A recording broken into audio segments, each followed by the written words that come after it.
여러분 기쁜 성탄입니다. 하나님의 아들이 이 땅에 오신 날입니다. 제가 처음에도 말씀드렸습니다마는 하나님의 아들이 이 땅에 우리와 같은 육신에 오셨다고 하는 사실을 생각할 때마다 지금도 신기하고 기이하다는 생각을 합니다. 어떻게 하나님이 우리와 같은 육신으로 이 땅에 오셨는가. 그러나 그것은 엄연한 사실이고 또 그분이 이 땅에 와서 십자가 길을 가심으로 인해서 우리 가운데 구원이 임했습니다. 우리는 전혀 하나님의 나라에서 알지 못했고 하나님에 대해서도 우리가 뭐라고 말은 하고 생각은 합니다마는 올바르게 알 수가 없었는데 그분이 이 땅에 오심으로 말미암아 모든 것을 정확하게 알리시고 우리로 하여금 하나님의 나라에 들어갈 수 있는 길을 열어 놓으셨습니다. 그래서 그분이 이 땅에 오신 날이 얼마나 귀하고 감사한 일이고 축복된 날인지 모릅니다. 어제 우리가 예배드릴 때도 제가 말씀드렸습니다마는 여러분 성경에 있는 이야기를 우리식과 우리의 관점과 우리의 차원에서 생각하지 마세요. 하나님의 관점과 하나님의 생각과 하나님의 차원에서 우리가 생각해야 됩니다. 여러분 사람은 시공에 갇힌 그러한 인간입니다. 하나님이 시공 안에서 살게끔 그렇게 하셨습니다. 그러나 하나님은 이보다 더 크신 분이시고 이것을 만드시는 분이죠. 그래서 하나님의 나라는 시공의 개념도 아니고 우리처럼 물질적인 그런 개념도 아니라고 하는 사실입니다. 시편 19편에 여러분 뭐라고 말하고 있는 거 아니? 날은 날에게 말하고 밤은 밤에게 지식을 전하니 언어가 없고 들리는 소리도 없으나 그 소리가 온 땅에 통하고 그렇게 되어 있습니다. 언어가 없대요. 들리는 소리도 없대요. 그런데 온 땅에 모든 것이 다 통하고 있다. 그럼 여러분 우리의 지금 살고 있는 이 처지에서는 말이 안 되는 이야기입니다. 그러나 여러분 과학을 가만히 보세요. 우리가 지금 핸드폰 갖고 다닙니다마는 선이 있는 것도 아니고 아무것도 없음에도 불구하고 소리가 난다고 하는 것. 여러분 생각해 보세요. 놀라운 사건 아닙니까? 하나님의 나라가 우리 인간이 만들어낸 과학의 나라보다 더 크면 컸지 그보다 못할 리가 없는 것입니다. 그 나라는 언어가 없대요. 들리는 소리도 없음에도 불구하고 모든 것이 다 온 땅에 통하고 있다고 시편 19편은 그렇게 말씀하고 있습니다. 그래서 하나님의 아들이 이 땅에 오시고 우리 가운데 행하신 이 놀라운 사건을 우리가 믿는 방법 외에는 알 도리가 없는 것입니다. 성경 우리에게 말씀하고 있기를 믿으라는 거예요. 믿으면은 알게 된다고 그렇게 말씀하고 있습니다. 그래서 우리가 경험으로 우리가 생각으로 우리의 차원의 이야기를 넘어가는 하나님과 하나님의 나라에 관한 것을 믿기 시작하면 그 실제를 알게 된다고 성경은 우리 가운데 말씀하고 있는 것입니다. 이제 오늘 우리가 또다시 성탄절을 맞이하면서 참 예수님이 태어났을 때에 예수님의 태어남을 알고 그분을 직접 배웠던 두 사람에 관한 이야기를 갖고 우리가 함께 생각하고자 합니다. 여러분 어제 저녁 참석하신 분들은 기억하실 거예요. 유대왕 아하스에게 하나님이 함께 하시겠다고 말씀하십니다. 그 당시에 아람 왕과 이스라엘 왕이 연합해가지고 쳐들어왔어요. 두 나라가 연합하였고 그들이 전쟁을 일으킬 때에는 적어도 유대보다는 자기들이 강하다고 하는 이야기죠. 그래서 이사야 7장에 보면은 왕과 온 백성들의 그 마음이 살림이 바람에 흔들리듯이 흔들렸다고 되어 있습니다. 그때 하나님이 말씀하시기를 염려하지 말라는 거예요. 내가 너와 함께 하겠다고 그렇게 말씀하십니다. 그러면서 징조를 구하라고 말씀하십니다. 높은 곳이든지 깊은 곳이든지 어디서든지 내가 징조를 구하라. 그러면 내가 주겠다라고 말했을 때 사실 아하스 왕은 악한 왕이었거든요. 그래서 하나님을 믿질 않았어요. 역사를 보면 이 사람은 바알을 섬겼던 좋지 않았던 왕이었습니다. 그러니까 이 은혜를 구하지 않습니다. 징조를 구하지 않습니다. 그때 하나님이 말씀하시기를 내가 친히 징조를 너에게 주리니 그렇게 말씀하십니다. 여러분 사람이 악해가지고선 하나님의 징조를 구하지 아니해요. 그럼에도 불구하고 하나님께서 내가 친히 징조를 주겠다고 그렇게 말씀하시면서 나타나고 있는 말씀이 예수님의 탄생에 관한 이야기입니다. 그래서 그 이름을 임마누엘이라 하리라. 그래서 내가 너와 함께한다고 하는 징조를 하나님이 직접 주시는 그런 말씀을 하고 있습니다.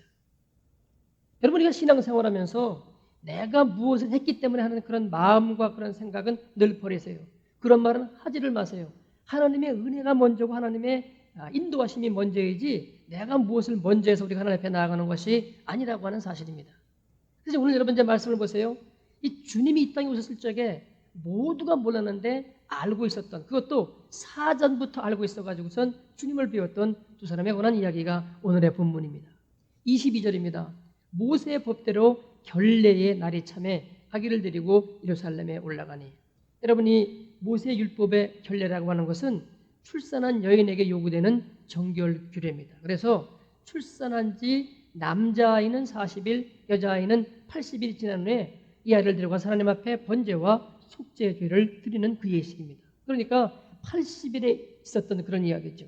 올라가니 이는 주의 율법에 쓴 바 첫 해 처음 난 남자마다 주의 거룩한 자라 하리라 한 대로 아기를 주께 드리고 그렇게 되어 있습니다. 그래서 장자를 하나님께 드리는 것입니다. 여러분, 그들이 이스라엘 애굽에서 출애굽할 때에 그 애굽의 모든 장자가 다 죽었죠. 그때 이스라엘 백성들이 구원받았기 때문에 그 장자를 하나님께 드리는 그 예식입니다. 그래서 드리고 24절에 또 주의 율법에 말씀하신 대로 비둘기 한 쌍이나 혹 어린 반구 둘로 제사하려 하며더라.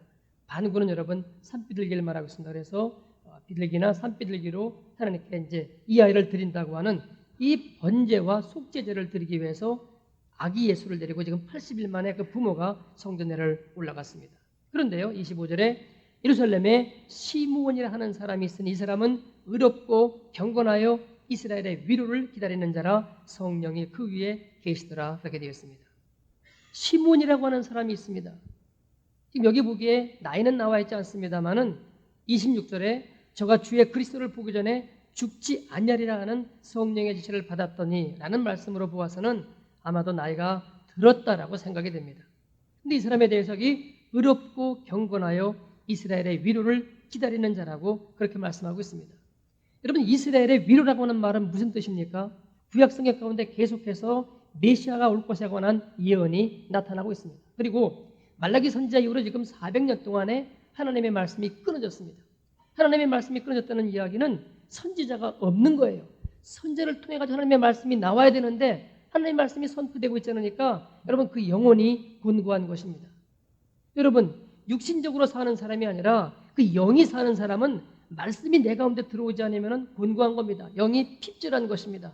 그런데 이런 속에서 지금 이 사람이 뭘 지금 바라고 있는 거 아니? 이스라엘의 위로를 기다리고 있습니다. 하나님 말씀해 주시옵소서. 하나님의 음성을 듣고 싶습니다. 하나님의 말씀이 끊은 지금 400년이 지났습니다. 그런데 성경에는 말씀하기를 하나님의 아들이 이 땅에 온다고 했는데 그 위로를 우리 가운데 허락해달라고 지금 기다리고 있는 그런 사람입니다. 여기 지금 의롭고 경건하라고 하는 여러분 말은 인간적인 의로움과 인간적인 경건함만을 말하지 않습니다. 물론 그런 부분도 함께 있죠. 그러나 이스라엘의 위로를 기다리는 하나님의 함께 하심을 바라는 사람이니까 늘 하나님 앞에 의롭게 살려고 하고 경건히 살려고 하는, 세상의 풍속에 물들지 아니하고 성경 말씀이 뭐라고 말하는지 그렇게 살려고 했던 그런 노인이었다고 생각이 되는 것입니다. 그러니까 이 사람 외에 성령이 그 위에 계시더라고 그렇게 말씀하고 있습니다. 여러분, 구약시대에는 성령이 위에서 임했습니다. 여러분, 다윗 왕에게도 그리고 사울이 패역하기 전에 처음에도 여러분 성령이 계속 임하는 사건이 있습니다. 그러나 성령이 그 안에 내주하시는 것은 되어 있지 않습니다. 그것은 하나님의 아들이 이 땅에 온 이후에 그리고 그분이 십자가에 달려 돌아가시고 승천하신 이후에 사도행전의 사건을 통해서 성령이 우리 가운데 임재하시기 시작합니다. 신약의 모든 이야기는 성령이 우리 가운데 안에 들어온다는 겁니다. 우리의 몸은 그 성령이 거하는 집이라고 말씀하고 있습니다. 그러나 구약 성경은 아직 예수님께서 이 일을 행하시지 않았기 때문에 성령이 그 위에 계시더라라고 해가지고선 그 안에 들어와 있는 것은 아니고 그분의 위에서 하나님의 성령이 그를 인도하고 있는 삶인 것을 볼 수가 있습니다. 그런데 무슨 예언이 있는 거 아니? 26절에 저가 주의 그리스도를 보기 전에 죽지 아니하리라 하는 성령의 지시를 받았더니 그렇게 되어 있습니다. 그래서 얘가 하나님의 약속하신 이 하나님의 아들 그리스도를 보기 전에는 죽지 아니할 것이라고 하는 그런 성령의 지시가 그 가운데 있었다고 하는 것입니다. 여러분, 죽음의 문제에서 우리가 좀 잠깐 생각했으면 좋겠습니다. 여러분, 지금 이분이 네가 죽지 아니한다고 말하니까 여러분 좋아했겠습니까? 저는 그렇게 생각하지 않습니다. 죽음의 문제는 크리스찬에게는 결코 큰 문제가 아닙니다. 문제는 내가 살아있을 동안에 주님과 함께하고 있느냐 아니냐는 이것이 중요한 문제이지, 우리라면 언제 죽어도 죽을 것이고 그때 우리가 주님의 나라에 들어간다고 하면은 그것처럼 좋은 일이 없기 때문에 그렇습니다. 사도 바울도 여러분 말하고 있는 것이죠. 내가 그 나라에 가는 게 더 좋다는 것입니다. 그러나 지금 내가 여기 있는 것은 너희들 때문이다. 복음을 전하기 위해서 지금 내가 여기 있는 것이지 내가 죽고 사는 문제를 놓고 보면은 사실 나는 거기 가는 것이 훨씬 더 좋다고 사도 바울은 그렇게 말하고 있습니다. 그 나라를 보았기 때문이죠. 그 나라를 체험했기 때문이죠. 그러니까 이 땅에서 고난과 핍박과 어려운 가운데 있는 것보다는 그날에 가서 하나님 안에서 안식하는 것이 훨씬 더 좋기 때문에 죽음의 문제를 말할 때마다 그는 사실은 주님의 나라에 가 있고 싶다고 그렇게 말하고 있습니다. 그런데 지금 주의 그리스도를 보기 전에는 내가 죽지 아니라고 하는 그러한 성령의 계시가 이분에게 있었습니다. 근데 27절에 보면은 성령의 감동으로 성전에 들어가며, 그날따라서 성령의 감동이 온 겁니다. 내가 예배 들어가겠다. 오늘 내가 성전에 가고 싶다. 갔어요. 갔더니 마침 부모가 율법의 전례대로 행하고자 하여 그 아기 예수를 데리고 오는지라 시므온이 아기를 안고 하나님을 찬송하여 가로되, 이렇게 되어 있습니다. 그러니까 이미 그때 마음의 감동이 딱 온 거죠. 성령께서 바로 이 아기다. 이 아기가 구약에 나타나고 있는, 성경에 약속되고 있는 하나님의 아들 그리스도라고 하는 것이 그 가운데 딱 온 것입니다. 그러니까 여러분, 첫 마디가 뭡니까? 주제요. 이제는 말씀하신 대로 종을 평안히 도와주시는도다. 그렇게 말하고 있습니다. 여러분, 여기 뭐라고 말하고 있습니까? 이제는 말씀하신 대로 종을 평안히 놓아주시는도다. 그동안 여러분 평안치 못했다는 이야기입니다. 왜 평안치 못했겠습니까? 아직 하나님의 아들이 이 땅에 오지 않았으니까 평안치 못했습니다. 여러분, 모르면 몰라도 그의 삶이 그렇게 여러분 윤택하고 부유한 것은 아니었을 것입니다. 그냥 먹는 문제만 해결되면서 오직 소망 한 가지는 무엇입니까? 약속의 이 말씀, 특별히 성령께서 내 마음 가운데 감동을 주셨는데, 주님, 이 아기를 내가 볼 수 있다고 말씀하셨으니 제 소망은 이거 하나뿐입니다. 이렇게 생각하면서 그가 그의 삶을 지탱하고 있었을 것입니다. 근데 이제 이 아이를 보았으니까 이제는 하나님의 나라로 갈 것이죠. 그러니까 주제요, 이제는 말씀하신 대로 종을 평안히 놓아주시는도다. 그렇게 말씀하고 있습니다. 그 다음에 내 눈이 주의 구원을 보았사오니. 여러분, 주의 구원을 직접 눈으로 본 사람입니다. 그것도요, 아기 예수님에게서요.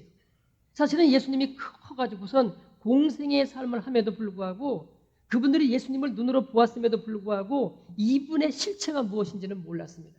그분이 돌아가신 다음에 성령의 임재가 난 다음에 여러분 알았죠? 몰랐음에도 불구하고 이 노인은 주님의 아기 예수를 보면서 여러분 구원의 실체를 본 겁니다. 그래서 내 눈이 주의 구원을 보았사오니, 이렇게 말씀하고 있습니다. 여러분, 복된 것은 무엇이 복된 것입니까? 이것이 복된 것입니다. 이런 삶이 여러분 복된 삶입니다. 잘 먹고 잘 살고의 문제가 여러분 아니고요. 하나님의 비밀을 알고 그 비밀이 이루어지는 것을 보고 그 비밀이 내 가운데 있어서 내가 그 비밀을 고대하고 이런 삶을 사는 것이 여러분 복된 삶이죠. 이건 없이 이 땅에서 무엇이 되는 그것은 복된 삶이 아니라고 하는 것입니다. 그러니까 여러분, 내 눈이 주의 구원을 보았사오니, 그 마음 가운데 여러분 기쁨이 충만한 겁니다. 직접 하나님의 구원을 보았어요. 내 눈이 주의 구원을 보았사오니. 그 다음에 이는 만민 앞에 예비하신 것입니다. 이는 분명히 이스라엘 사람임에도 불구하고 여러분 이 복음이 온 세상에 전파될 것을 보았던 것입니다. 성령의 감동이 있었던 것이죠. 그래서 이 아기가 이스라엘만을 위한 그러한 구주가 아니라 온 세상 사람들을 위한 구주인 것을 보았습니다. 이는 만민 앞에 예비하신 것이요, 이방을 비추는 빛이요. 똑같은 얘기죠 여러분. 이방에까지 이제는 이 복음이 전파될 것을 본 거죠. 그래서 주의 백성 이스라엘의 영광이니이다, 이렇게 고백을 하고 있습니다. 여러분, 이러한 고백은 특별히 성령께서 감화감동하기 때문에 나오는 고백입니다. 인간적인 말이 아닌 것이죠. 내 눈이 주의 구원을 보았사오니 이는 만민 앞에 예배하신 것이요, 이방을 비추는 빛이요, 주의 백성 이스라엘의 영광이니이다. 그때 그 부모가 그 아기에 대한 말들을 히히히 여기더라, 이렇게 되어 있습니다. 사실 여러분, 예수님의 부모라고 하더라도 잘 지금 모르고 있는 것입니다. 이분들이 알고 있는 것은 여러분 단지 한 가지입니다. 그것이 무엇인고 하니 도무지 지금 있을 수 없는 처녀의 몸에서 아이가 잉태된 것과, 그리고 이 아이가 하나님의 아들이라고 말씀하셨고, 그리고 이름을 예수라고 해가지고선 그 자기 백성의 죄에서 구원할 자라고 말씀하셨다고 하는 그 사실 지금 한 가지만 알고 있는 것이지 그 다음은 지금 모르고 있는 것입니다. 근데 그에 대해서 지금 이 시몬이 예언을 하고 있는 것입니다. 그러니까 이 부모들이 기이 여기면서 이 아이의 앞에가 어떻게 될까 지금 생각하면서 듣고 있는 것입니다. 34절에 보세요. 시몬이 저에게 축복하고 그 모친 마리아에게 일러 가로되, 보라, 이 아이는 이스라엘 중 많은 사람의 패하고 흥함을 위하며, 그렇게 되어 있습니다. 여러분, 이스라엘 중 많은 사람의 패하고 흥함을 위하며, 이거는 간단하게 이스라엘 백성을 말할 수도 있고요, 또는 영적 이스라엘 백성인 모든 믿는 자에게 해당되는 그런 말입니다. 그런데 패하고 흥함을 위하며라고 하는 이야기는 믿으면 구원받고 믿으면은 멸망하기 때문에 지금 그 말씀이 나타나는 것이죠. 그 다음에 비방을 받는 표적 되기 위하여 세움을 입었고 그렇게 말씀하고 있습니다. 왜 여러분 비방을 받는 표적이 되고 있습니까? 이분이 와서 진리를 말씀하기 때문입니다. 이분이 와서 빛을 비추고 있기 때문입니다. 그래서 회개하고 주님 앞에 나오면 여러분 그것은 주님 앞에 온전한 것이 됩니다만은 듣기 싫어하고 받지 않으면은 이거는 비방할 수밖에 없습니다. 그러니까 비방을 받는 표적되기 위해서 세움을 입었고 그 다음에 또 칼이 네 마음을 찌르듯 하리라 이렇게 예언하고 있습니다. 여러분 마리아가 어머니로서 얼마나 여러분 그 마음 가운데 앞으로 주님이 십자가에 달리시는 그 사건 속에서 그 마음이 아프겠습니까? 내가 낳은 자식인데요. 자식이 지금 모진 형벌 가운데 들어가 있으니까 그러니까 그 마음을 찌릿하는 사건이 있을 것이라고 예언하고 있는 것입니다. 그러면서 이는 여러 사람의 마음의 생각을 드러내려 함이니라 하더라 이렇게 말씀합니다. 여러분 이 말씀이 오늘 중요합니다. 하나님의 말씀 우리 가운데 들어올 때에 우리 여러분 모든 생각이 드러납니다. 그것은 진리이기 때문입니다. 그것은 빛이기 때문입니다. 그리고 우리는 어둠이기 때문입니다. 우리는 진리가 아니기 때문입니다. 거울 앞에 비춰지는 말씀이 거울의 역할을 하고 있는 것이죠. 그래서 우리의 마음의 생각이 드러낸다고 성경은 지금 말씀하고 있습니다. 히브리서 4장에 있는 말씀이 있죠. 하나님의 말씀은 살았고 운동력이 있어 좌우의 날선 어떤 검보다도 예리하여 혼과 영과 및 관절과 골수를 찔러 쪼개기까지 하며 또 마음의 생각과 뜻을 감찰하나니 그렇게 말씀하고 있습니다. 여러분 제가 설교할 때 가끔 그런 말씀하시는 분이 계세요. 설교 들을 때 마음이 찔렸더라고 말씀하시는 분이 있어요. 저는 그분의 삶은 모릅니다. 그러나 하나님의 말씀이 선포될 때에 그 말씀이 역사하는 것이죠. 그래서 마음의 생각이 드러나는 것입니다. 그러니까 마음이 찔리는 겁니다.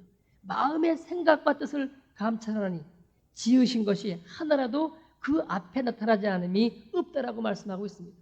마지막 때 하나님의 말씀 앞에 우리의 모든 마음이 드러날 것입니다. 그리고 거기서 회개하지 아니하고 숨겼던 죄악된 부분이 드러날 것입니다. 그런데 그것을 지금 내놓으라고 말씀하고 있는 것이죠. 그래서 여러 사람의 마음의 생각이 드러나기 때문에 드러내는 분은 부어넣는 것이고 드러내기 싫고 숨기고 싶은 사람은 뒷물해서 비방을 하고 그걸 갖다가 표적 삼아가지고선 이렇게 비난할 것이라고 지금 본문은 그렇게 말씀하고 있는 것입니다. 여러분 우리가 지금 성탄절을 맞이하고 있는데요. 주님의 말씀이 우리 가운데 육신으로 오신 날입니다. 그리고 육신으로 오셔서 우리 가운데 성령의 역사하심으로 말씀하셨습니다. 그리고 그 말씀 앞에 우리를 드러내기 시작할 때 비로소 우리 가운데 죄악이 드러나면서 구원의 사건이 임하게 되는 것입니다. 여러분 이 일이 있지 않다고 하면은 주님의 성탄절은 사실은 우리 가운데 아무런 의미가 없습니다. 여기 지금 여러 사람의 마음의 생각을 드러내려 함이니라 이렇게 말씀하신 것을 기억해야 됩니다. 또 한 사람이 나타나고 있습니다. 36절 또 아셀지파 바누엘의 딸 안나라는 선자가 있어 나이 매우 늙었더라. 그가 출가한 후 7해 동안 남편과 함께 살다가 과부된 지 84년이라. 그럼 여러분 100세가 넘었겠죠? 과부된 지 84년이고요. 7해 동안 살았으니까 벌써 91살 아닙니까? 그러니까 19살에 시집을 갔으면 110세쯤 되는 100세가 넘은 그런 분입니다. 이 사람이 성전을 떠나지 아니하고 주야에 금식하며 기도함으로 섬기더니 여러분 성전을 떠나지 아니하고 주야로 금식하면서 하나님 앞에 기도하는 그런 경건한 삶을 살고 있습니다. 마침 이때에 나와서 하나님께 감사하고 예루살렘의 구속됨을 바라는 예루살렘의 그 구원함을 바라는 모든 사람에게 이야기에 대하여 말하니라. 그래서 이분에게도 동일한 성령의 감동이 있어가지고 이야기에 대해서 증거한 것을 볼 수가 있습니다. 주의 율법을 좇아 모든 일을 피하고 갈릴리로 돌아가 본 동네 나사렛에 이르니라 해서 다시금 주님이 돌아가신 사건에 관한 것입니다. 여러분 말씀 가운데 우리가 마지막으로 한 가지 생각해 볼 것입니다. 여러분 지금 시몬에 관한 이야기를 했습니다. 그리고 안나에 관한 이야기를 했습니다. 시몬에 대해서는 의롭고 경건하여 이스라엘의 위로를 기다리는 자라고 되어 있고 여러분 지금 안나에 대해서는 그가 과부된 지 84년이 되었는데 성전을 떠나지 아니하고 주야로 금식하며 기도하면서 섬겼다고 되어 있습니다. 그런데요. 여러분 아무리 그렇다고 하더라도 이분들이 이랬기 때문에 하나님이 뭘 했다고 우리가 생각하지 않았으면 좋겠습니다. 물론 우리의 삶 가운데 이러한 경건한 부분이 필요합니다. 우리가 주님을 따라 사는 삶이 절대적으로 필요합니다. 그러나 우리가 마지막 주님 앞에 갔을 때 하나님 내가 이렇게 했더니라고 말할 수 없다고 하는 사실입니다. 이렇게 지금 이들이 살았습니다마는 이미 여기 여러분 성령의 함께 하심이 있었고요. 성령의 지시하심이 있었고요. 하나님의 뜻이 가운데 있었다라고 하는 사실입니다.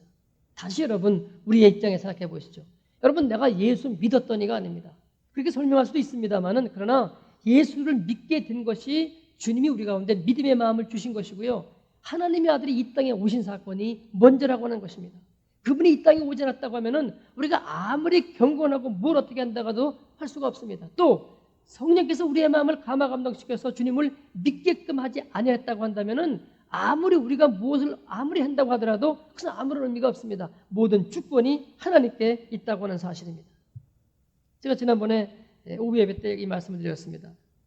이연필 씨에 관한 그런 말씀을 드렸습니다. 이분은 일제시대와 그리고 6.25 때까지 계속 신앙생활했던 분인데 전라도 지역에서 주로 생활했습니다. 그리고 아주 경건하게 살았습니다. 그래서 동양의 프랜시스라고 불리우는 그래서 아주 한벌 옷과 신도 뭐 한벌신, 하나신 그리고 하여간 아주 청빈하게 살았고 아무것도 소유하지 않았습니다.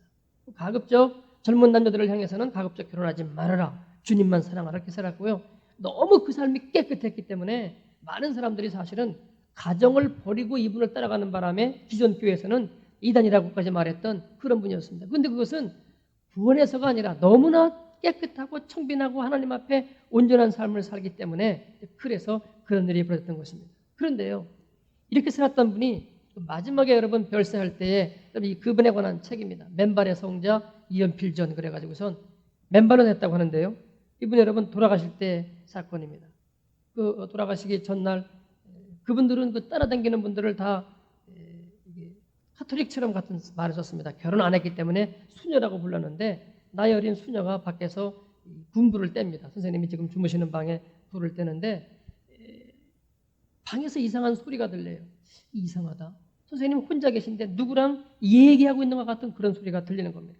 그래서 문틈으로 들어봅니다. 들어보니까 뭐라고 말하는 거 아니? 예, 저는 죄인입니다. 예, 맞습니다. 저는 죄인입니다. 이 소리가 계속 나오는 거예요. 그래서 이제 참 이상하다. 또 이제 계속해서 누가 지금 대화를 하고 있습니다면서 예, 가겠습니다. 예, 가겠습니다. 죄인입니다. 그래서 이 수녀가 이상한 생각이 들어가지고 이제 문을 열고 말합니다. 선생님 물대웠습니다. 근데 이분은 이 소리를 못 듣고 계속 할렐루야, 할렐루야 그러는 거죠. 이제 새벽에 들어가서 아침에 들어가서 얘기합니다. 선생님 아까 새벽에 누가 왔었습니까? 분명히 대화하는 소리였거든요. 그랬더니 이분이 그렇게 말씀하십니다. 주님께서 내일 새벽 3시에 오라고 하셨습니다. 자기 자신을 내일 새벽 3시에 오라고 했다는 거예요. 그래서 그날 제자들이 전부 이제 연락이 됩니다. 그래가지고선 선생님이 돌아가실 것 같다. 물론 이때 이제 건강도 아주 약했었습니다. 근데 내일 새벽 3시 하나님이 자기를 부르러 왔다는 얘기죠. 그러면서 이제 그 시간이 되니까 정말 그분이 가기 시작합니다. 그러면서 그 죽는 순간에도 아주 그 주님을 따라가는 그 삶이 분명한 그런 겁니다. 그래서 최후 순간에 그분이 이렇게 말했다고 되어 있습니다. 주님, 저는 주님을 사랑하고파 무척 애썼습니다. 제가 주님을 사랑하고자 할 때마다 주님은 저를 피하셨습니다. 저는 지금 주님의 십자가를 지고 갑니다. 그렇게 말합니다. 여러분 이 말씀 가운데요. 진실된 하나님을 평생 섬겼던 분인데요. 저는 주님을 사랑하고자 무척 애썼습니다. 제가 주님을 사랑하고자 할 때마다 주님은 저를 피하셨습니다. 그렇게 말씀하고 있어요. 여러분 이 말씀을 보면서 그 생각을 하게 되는 거죠. 우리가 은혜로 주님을 사랑하는 것이고 은혜로 주님을 믿는 것이지 내가 하는 것이 아니라고 하는 이야기죠. 저는 이 말씀을 보면서 하나님께서 마지막 순간에 이분에게 내가 널 사랑하는 것이고 내가 너와 함께하는 것이지 내가 나한테 무엇하는 것이 아니라고 하는 걸 가르쳐주면서 그 영을 하나님께서 아주 귀하게 거둬가신 것이라고 그렇게 믿습니다. 여러분 하나님이 아들이 이 땅에 오신 성탄절입니다. 우리가 지금 믿는다. 우리가 지금 주님을 위해서 무엇을 한다. 내가 지금 믿음이 좋다. 이런 모든 이야기들은 내게서 나왔으면 이건 다 범죄가 되고 맙니다. 하나님의 아들이 이 땅에 왔기 때문에 여러분 이것이 가능하고요. 그분을 우리 가운데 은혜를 베푸셨기 때문에 이것이 가능한 것입니다. 오늘 여러분 시몬이라고 하는 사람 굉장한 사람이죠. 그러나 하나님의 은혜가 있었기 때문에 시몬이 될 수 있었고요. 안나 여러분 대단한 여자입니다. 그럼에도 불구하고 이것도 역시 하나님의 은혜가 저와 함께 있었기 때문에 이와 같은 일 가운데 들어갈 수 있었다고 하는 사실입니다. 그러나 오늘 성탄절을 맞이하면서 주님이 이 땅에 오셨기 때문에 우리가 모든 것을 말할 수 있고 우리가 모든 것을 기뻐할 수 있고 모든 것을 우리가 소유할 수 있다는 것을 다시 한번 기억하시고 내가 부인되고 주님만이 드러나는 그런 삶이 우리 가운데 있어지기를 바랍니다. 기도하겠습니다.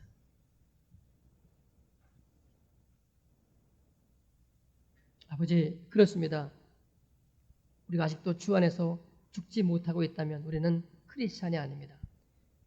아버지, 구하옵나니 주께서 십자가에서 죽으실 때 우리도 함께 죽었다고 말씀하시며 그리고 그것을 믿음으로 우리가 새롭게 되었다고 말씀하고 계시오니 오늘 이 성탄절을 맞이해서 주님이 이 땅에 오심으로 우리에게 무언가 의미가 있었고 빛이 비춰졌고 진리가 우리 가운데 임하였고 그래서 우리가 새로운 사람이 된 것을 고백할 수 있도록 인도하여 주옵소서.